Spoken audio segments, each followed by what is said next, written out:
최대 해상 기동훈련에서 우리가 연합 구성군 사령관을 맡았다는 건 대단한 거예요, 대단한 거. 미국 내 프리패스 참으로 잘한다, 한국이. 미국 다음으로 인기가 있는 거예요, 우리가. 미국에서 아니 지금 한국은 북한을 압도하고 있어. 미국이 원하는 거는 중국을 억제하는 것. 자동적으로 미국을 우리 신뢰하지 않을 수 없죠. 우리 위상도 올라가고 주변국에서 우리한테 함부로 건들 수 없고 도움을 받는 입장에서 도움을 주는 입장으로 이건 정말 기회다. 현재 하와이에서 진행 중인 림팩에서요, 한국 해군이 처음으로 해상 구성군 지휘를 맡았습니다. 미국의 수많은 참가국 가운데서 한국 해군의 이용을 맡겼다. 이거 어떤 의미입니까? 참으로 격세지감을 느껴요. 우리 후배들이 훨씬 잘하는 것 같아요. 저도 2002년도에 나대용함 잠수함 몰고 림팩 참가했었는데 그때는 8개 국가에서 왔어요. 한국맘도 안 왔어요. 그때는 미국 항공모함이 아프가니스탄 전술에 참교하면서 안 왔다고. 그래서 하와이 주민들이 막 입이 나왔다고. 한국맘 아니면 10,000명 정도 안 오거든. 그러면 장사가 안 되잖아. 이런 것 때문에 기억에 많이 남는데 아무튼 2002년도보다 지금 훨씬 세력이 많아요. 이번에는 31개국. 그 다음에 25,000여 명, 그 다음에 함정도 40여 척, 그 다음에 항공기 200대, 이 정도가 참가했기 때문에 엄청나게 참가를 많이 한 거예요. 그래서 환태평양 훈련, 림팩 훈련을 하는데, 원래는 태평양 연안국가끼리 했어요. 그런데 지금은 뭐 유럽도 참가하고, 독일, 프랑스 이런 데 참가하고, 업서버로 참가하는 이런 나라가 많아졌어요. 그래서 미국이 자기 영향력을 많이 보여주는 거지. 이런 최대 해상 기동훈련에서 우리가 연합 구성군 사령관을 맡았다는 건 대단한 거예요, 대단한 거. 그걸 점진적으로 이제 한 서너 척씩 맡아서 지휘관 해봐라 이렇게 이제 점진적으로 올려왔는데 2024년도에 연합해군 구성사령 부사령관 임무를 우리가 했어요. 그걸 보고 잘했다 평가를 받기 때문에 이번에는 총체적으로 지휘해봐라. 그럼 뭐 하냐? 여기에는 이제 작전 계획을 하고 그 다음에 세력을 다 나눠가지고 천군, 항군 나누고 그 다음에 이제 각 대잠전, 잠수함 잡는 그룹, 그 다음에 대함전 하는 그룹, 그 다음에 대공전하는 걸로 나눠가지고 그 국면별로 전투 훈련을 시키고 그 다음에 전체적으로 또 총 지휘하면서 뭐 연합 포토 엑서사이즈가 굉장히 어려워요. 이런 것들은 다 줄 세워가지고 사진을 찍는 게 이거 엄청나게 돈도 많이 들고 여러 번 해야 되기 때문에 이런 거 하려면은 전체를 파악하고 있어요.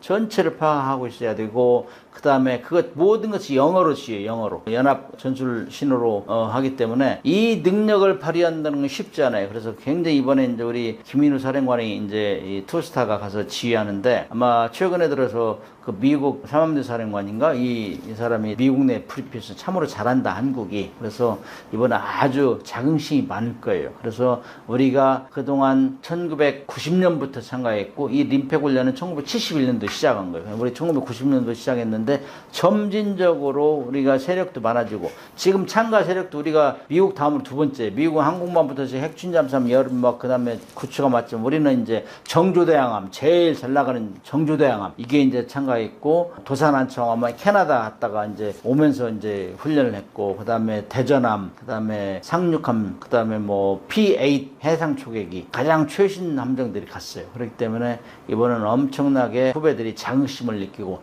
안전하게 지휘하고 오면은 아마 대서특필이 될 거라 예상이 됩니다. 이번 훈련에는 정조대항함과 도산안창함 그리고 해상초계기도 참가했습니다. 이 전력들은 어떤 능력을 보여줄 수 있고 특히 도산안창함 이 참가가 중요한 이유는 무엇인가요? 31개국이 참여하는 해상 훈련이기 때문에 참가하는 세력이 모두 전시가 돼요. 전시. 그다음에 정박에서 훈련하고 전술 토의하고 강평하고 이런 걸 다 하고 그다음에 함정 상호 방문해요. 상호 방문해서 각 나라의 함정도 구경하고 뭐 해상 초계기도 견하고 이런 것들을 하면은 이거는 자연스럽게 해군 방산 전시가 되는 거예요. 그렇기 때문에 우리가 최신의 함정을 보낸다는 건 중요해요. 그다음에 정조대항함은 이지스 구축함으로서 우리가 최신이고 이거는 미국의 그 이지스 구축함하고 비교해도 전혀 손색이 없는 이런 배예요. 그렇기 때문에 보여주면은 이 국위가 올라가는 국가 유상이. 그리고 뭐 많은 나라들이 와서 봐요. 정조대항의 인기가 좋았대 이번에. 뭐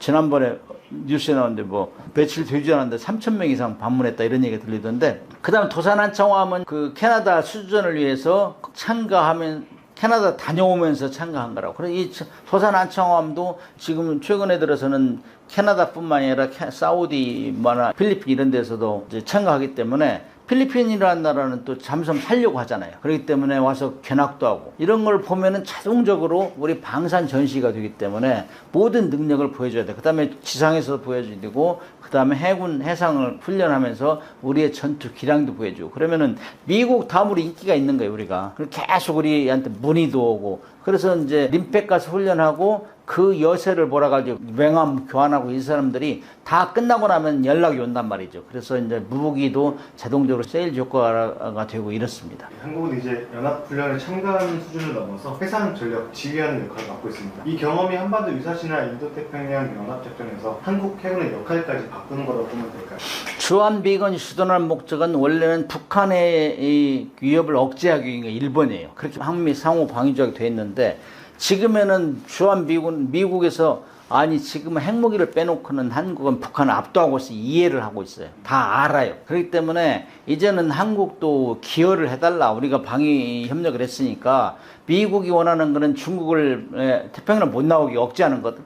지리적으로 떨어져 있잖아요. 그렇기 때문에 너희들도 이제 협력을 해라. 이렇게 벌써 은근히 강조를 하고 있어요. 근데 이제 한미 상호 방위 조약 그렇게 되더라도 우리는 이제 유사시에는 미국하고 우리하고 공동으로 동맹이 형성됐기 때문에 같이 싸움을 안 할 수가 없어요. 그러나 미국이 그동안 다 지휘하고 했지만은 이런 연합훈련에 가서 우리 능력을 보여줬잖아요. 그렇기 때문에 우리가 뭐 어떤 일이 있으면 한국 같이 하자. 너희들 여태까지 도움을 줬는데 너희들도 우리한테 도움을 줘라. 이렇게 요청을. 그게 이제 일종의 주한미군의 뭐 현대화다. 한미 상호조약이 현대화다. 이런 얘기를 은근히 이제 나타내는 것들은 한국이 이제 수준이 오르고 그 다음에 잠수함이나 수상함이나 항공기나 이런 것들 보면은 정말 출중하다. 이제 우리 입장에서 도움을 받는 입장에서 도움을 주는 입장으로 하려고 하면은 검증이 돼야 돼요. 검증이. 특히 전시나 위기 상황에서 지휘할 수 있는 능력이 보여줘야 되잖아요. 그런데 이렇게 31개국이 참가하는 정말 대규모 멤버급 해상훈련에서 우리가 지휘 능력을 발휘한다. 그러면 뭐 자동적으로 미국이 우리 신뢰하지 않을 수 없죠. 그리고 우리 위상도 올라가고. 그다음에 주변국에서 우리한테 함부로 건들 수 없고.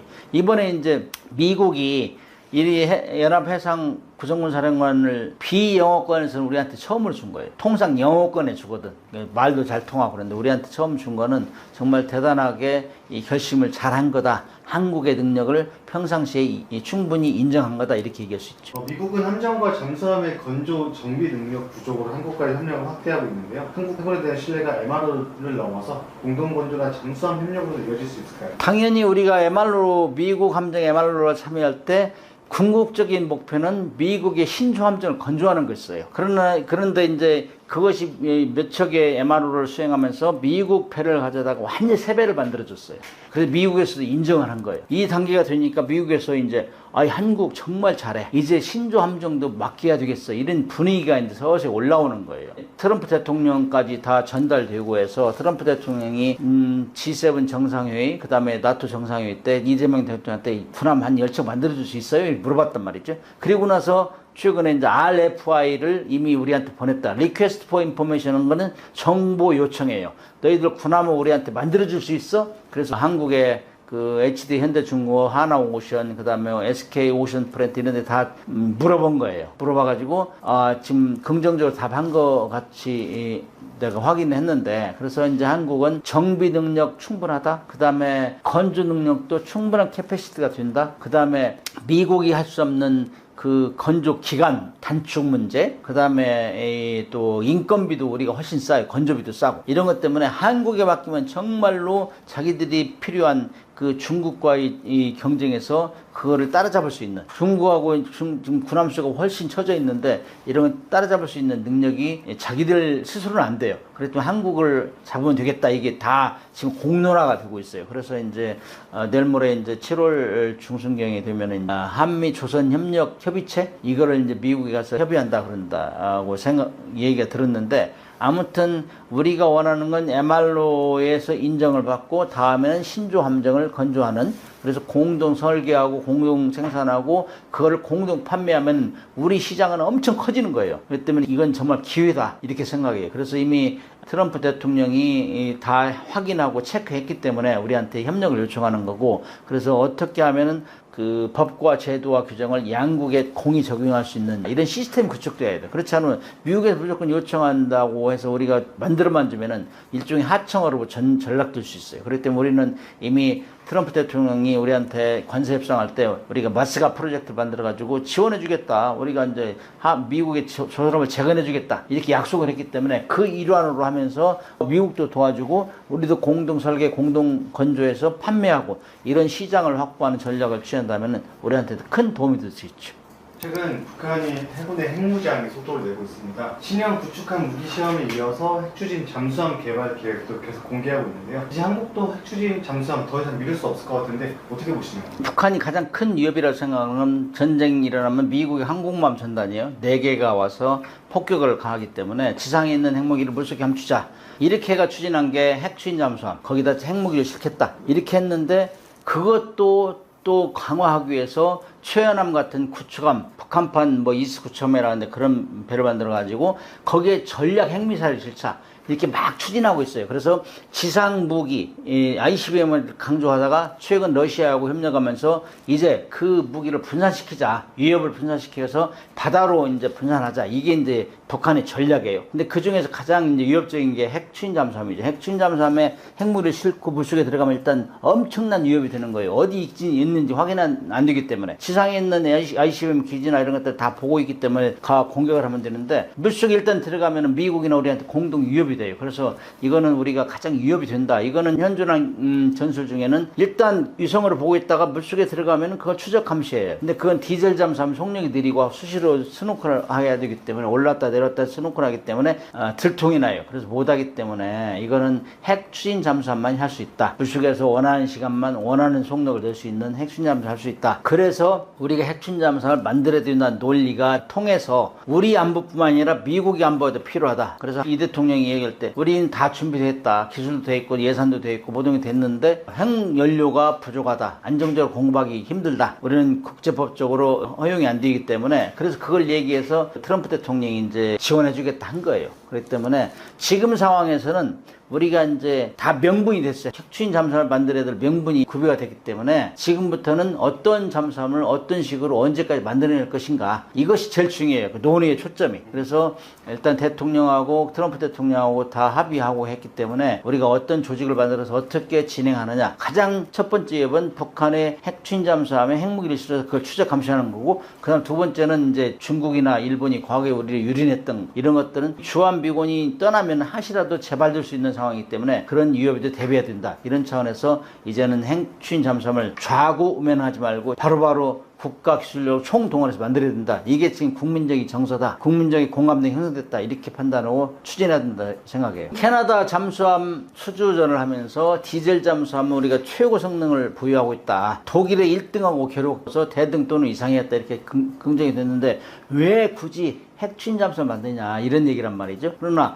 이 디젤 잠수함이 2차 대전까지는 맹위를 떨쳤어요. 거의 해전에 양상을 바꾸고 독일을 2번이나 독일이 그 영국을 2번이나 그 항복 직전으로 몰고 간 게 디젤 잠수함이에요. 근데 왜 핵추진 잠수함 만들어? 2차 대전 마지막 되니까 이 디젤 잠수함이 수시로 올라와서 충전하는데 디젤 잠수함 기술보다 디젤 잠수함을 잡아내고 공격하는 기술이 더 발전이 빨리 된 거예요. 그게 이제 레이더나 항공기나 항공모함 이런 것들이란 말이죠. 그래서 올라가면 죽었어요. 2차 대전 말경에. 스노클 하러 올라가거나 추상항에 엔진 충전하러 올라가면 다 죽었다고. 그렇기 때문에 2차 대전에 태평양하고 태서양에서 선사한 잠수함 승조원이 줄잡아 5만 명 정도 되는데 이 승조원들이 이제는 안 올라가는 잠수함 만들어달라. 그래가지고 막 개발했어요. 독일하고 일본하고 개발 경쟁하다 전쟁이 끝나버렸다고. 개발을 못하고. 근데 1954년도에 이제 미국의 핵추진 잠수함, 원자력 추진 잠수함 첫 번째 잠수함이 노틸러스 이걸 만들어가지고 이제 시험 평가를 해보니까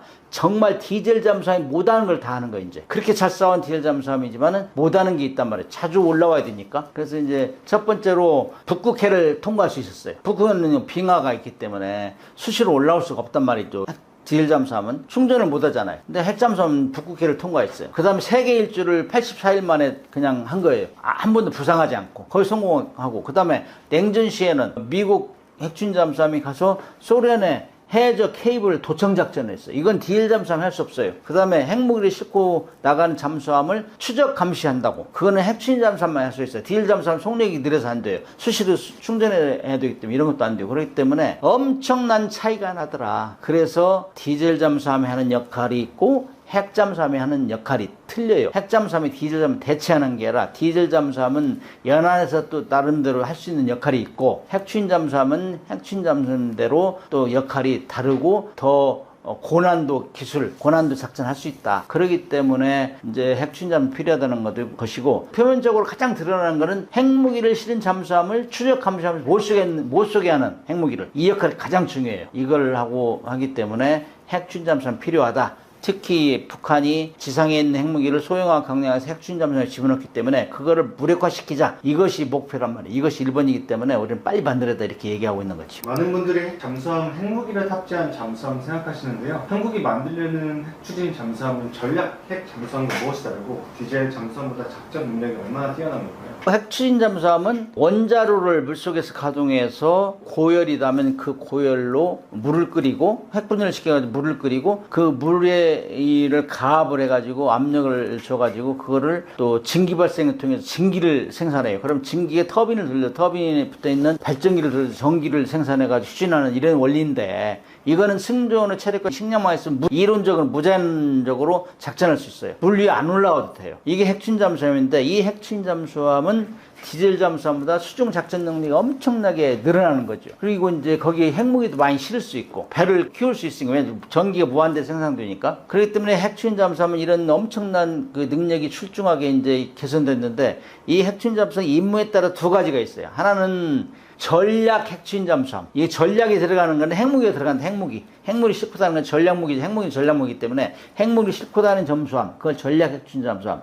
핵무기를 싣고 다니지 않으면서 핵무기를 싣고 다니는 잠수함, 추적 감시하는 잠수함, 이거를 공격 핵추진 잠수함 그래요. 그래서 우리는 핵무기를 갖지 않겠다고 한반도 비핵화 선언하고 지켰어요. 북한은 안 지켰지만은. 그러나 북한이 핵무기를 만들어서 핵 잠수함에 집어넣기 때문에 그걸 추적 감시해서 못 쏘게 된다. 그걸 핵추진 잠수함 할 수 있다. 핵무기를 싣고 다니지 않습니다. 우리가 원하는 거는 전략 핵추진 잠수함이 아니라 공격 핵추진 잠수함이에요. 디젤 잠수함은 할 수 없어요. 그래서 우리는 핵무기를 싣고 다니지 않으면서 북한의 핵무기를 싣고 다니는 잠수함을 추적 감시를 못 쏘게 하는 거. 그 다음에 이제 유사시에는 중국이나 일본이 과거에 우리는 했던 것을 방지하기 위해서 비수 역할을 할 수 있어요. 왜냐면은 디젤 잠수함은 숨어서 막 비수 역할을 할 수 있는데, 디젤 잠수함 일단 출항하면은 행동 반경이 좁아요. 수시로 올라오고 동선이 노출될 가능성이 많아요. 근데 핵추진 잠수함은 일단 물속에 들어가면은 오래 견딜 수 있잖아요. 어디 있는지를 몰라요. 그렇기 때문에 그 중국이나 주변국에도 비수 역할 하시라도 심장부를 타격할 수 있는 능력이 있다. 그래서 우리는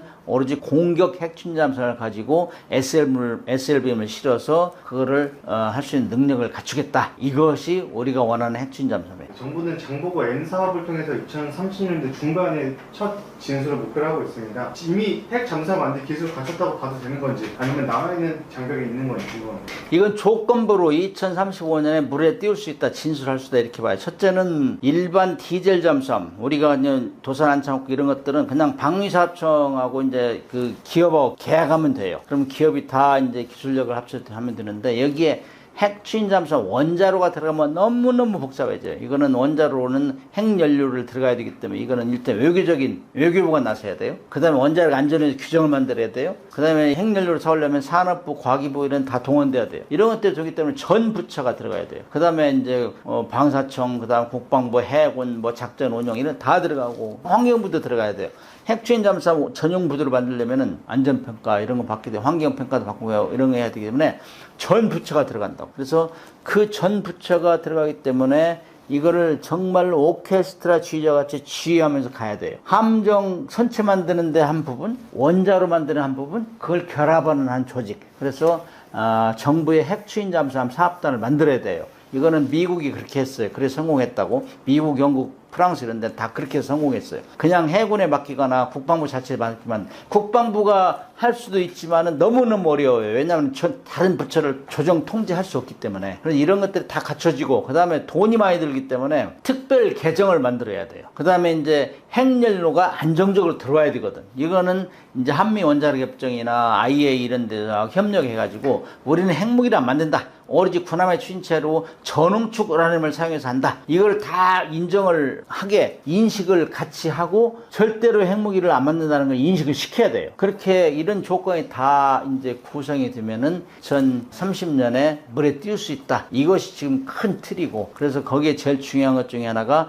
핵 연료를 안정적으로 공급할 수 있도록 미국과 협력을 빠른 시간 내에 이렇게 해야 된다. 그리고 올해 말까지 법과 제도와 규정을 핵 침잠을 만들 수 있도록 다 이제 정비하고 내년부터는 실질적으로 건조에 들어가는 이런 모양을 취해야지 지금 뭐 각계전투하면 안 돼요. 국방부대로 외교부는 외교부대로 뭐 원하는 대로 그다음에 산업부는 산업부대로 다 하면 안 돼요. 그렇기 때문에 그것이 되면은 가능하다 이렇게 얘기할 수 있어요. 오늘 또 이제 캐나다 잠수함 수주 문제, 그다음에 핵잠수함 문제, 그다음에 향후 미국과 어떻게 이제 군함 건조 협력 이런 게 진행될까에 대해서 제가 아는 지식을 공유했는데요. 아무튼 국제정치는 급변합니다. 지금 뭐 캐나다 수주에 졌다고 해서 안주할 게 아니라 그냥 넘어질 게 아니고 이걸 교훈을 잘 삼아서 천조국의 미국 시장 열리고 있어요. 그래서 이제 최근에 RFI 정부 요청서도 받고 그랬는데 여기서부터 차근차근 우리가 어떻게 하면 미국의 시장을 우리가 손해 안 보고 이렇게 들어가서 공동 설계하고 공동 건조하고 판매할 수 있는지 군함뿐만 아니라 나가서는 쇄빙선이나 LNG 운반선 이런 것까지 할 수 있는 이 시스템 구축해야 하는지 이런 것들이 지금 큰 화두가 진행되고 있는데 여러분들께서 응원해 주시고 댓글 많이 달아주시고 하면서 하면은 이게 정말 국익에 크게 도움이 될 거라 이렇게 확신합니다.